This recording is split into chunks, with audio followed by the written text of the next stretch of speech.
wabarakatuh.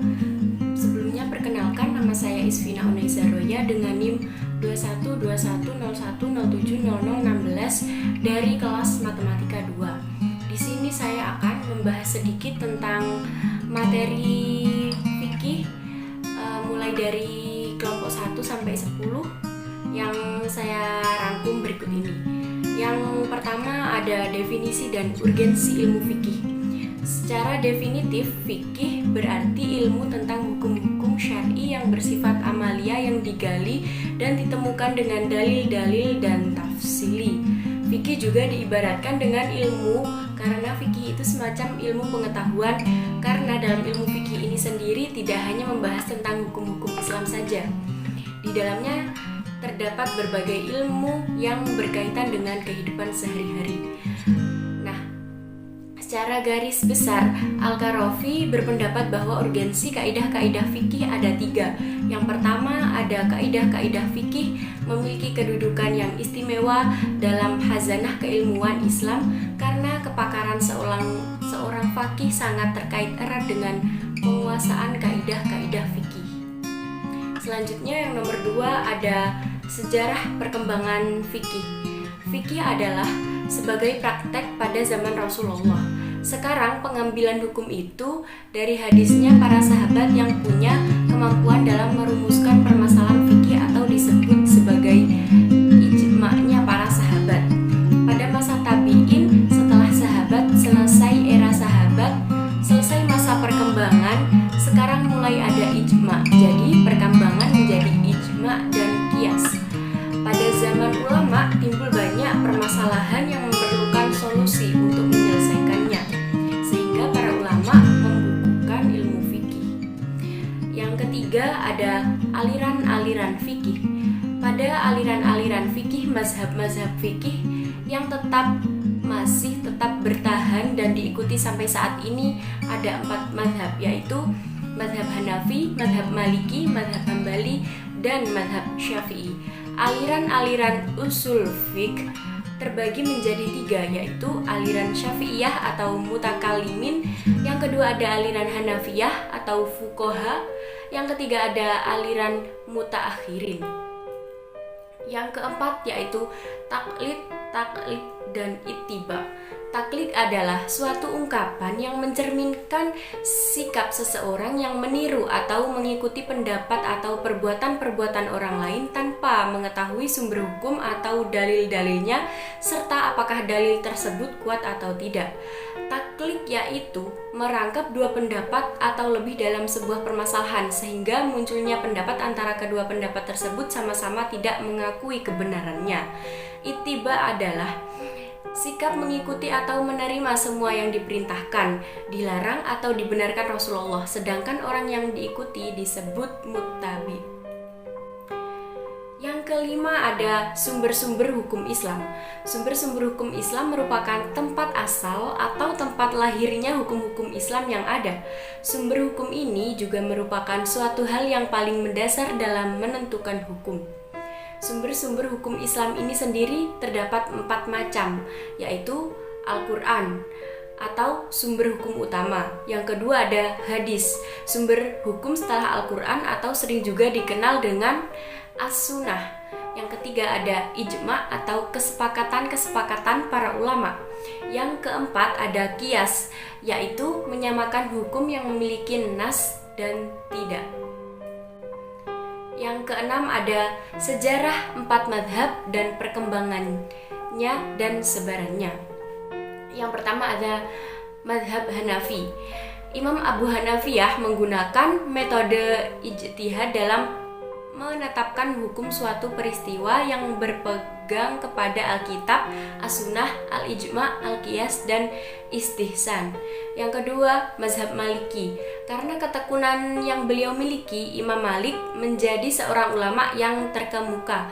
Adapun metode istimbat yang digunakan oleh Imam Malik dalam menentukan hukum Islam itu adalah berpegang kepada Al-Quran, As-Sunnah, Ijma', Al-Madinah, fatwa sahabat, khobar ahad dan qiyas, al-ihtisan, al-masalahah, dan al-mursalah. Yang ketiga ada mazhab Hanafi. Perkembangan mazhab Hanafi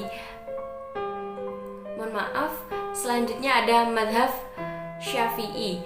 Perkembangan madhab Syafi'i berkembang pesat karena kontribusi murid-murid beliau yang menyebarkan di negara mereka. Selain itu, karena pemikiran Islamnya yang sangat fantastik sehingga banyak dianut oleh para ahli. Persebarannya sampai di wilayah timur dan sekitarnya. Yang selanjutnya ada madhab Hambali.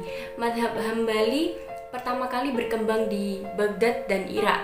Madhab ini tidak begitu berkembang luas karena Imam Hambali begitu tegas berpegang teguh terhadap riwayat dan tidak mau berfatwa jika tidak sesuai dengan Al-Quran dan hadis marfu. Selanjutnya ada pengertian dan perbedaan serta ruang lingkup fikih dan syariat. Fikih adalah sebuah ilmu yang berusaha memahami hukum-hukum yang tercantum pada Al-Quran dan Sunnah Nabi Muhammad SAW yang berfungsi untuk diterapkan pada segala perbuatan yang dilakukan oleh manusia. Sementara syariat diartikan sebagai norma hukum dasar yang ditetapkan oleh Allah SWT yang wajib diikuti oleh umat Islam. Fikih dan syariat memiliki beberapa perbedaan, salah satunya ialah fikih ruang lingkupnya terbatas pada perbuatan hukum manusia yang biasanya disebut sebagai perbuatan hukum, memperinci ketentuan dalam dalil dan syarak dengan lebih khusus seperti bidang hukum, jual beli, perkawinan, dan muamalah, dan lain sebagainya.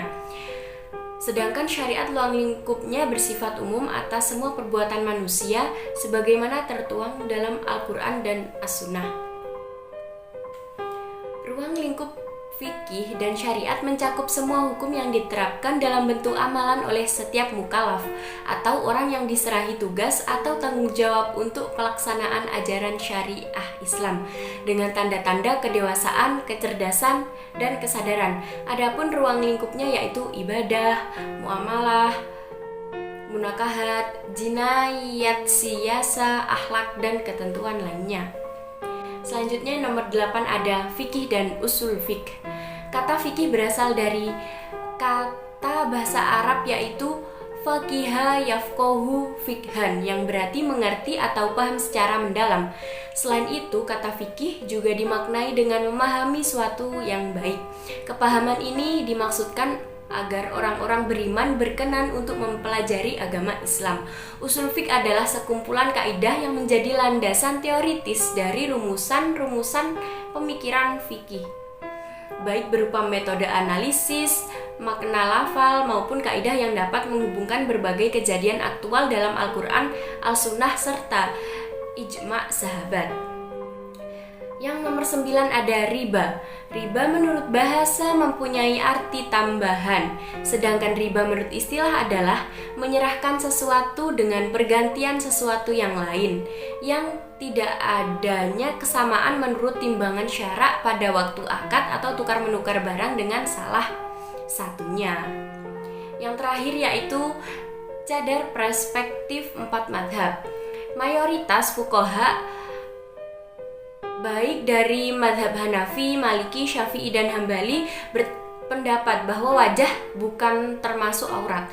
Cadar dalam madhab Hanafi dihukumi sunnah yang dianjurkan, sementara madhab Maliki menyatakan bahwa makruh hukumnya wanita menutupi wajah baik ketika dalam sholat maupun di luar sholat. Dalam madhab Syafi'i terdapat silang pendapat mengenai hukum cadar. Pendapat pertama menyatakan bahwa memakai cadar bagi wanita adalah wajib. Pendapat kedua adalah sunnah. Ulama madhab Hambali menegaskan bahwa wajah perempuan tidak termasuk aurat, sehingga tidak wajib ditutupi dengan cadar dan sejenisnya. Ulama madhab Hambali menyatakan bahwa memakai cadar hukumnya adalah mubah. Nah, sekian dari saya. Mohon maaf apabila banyak kesalahan. Terima kasih. Wassalamualaikum warahmatullahi wabarakatuh.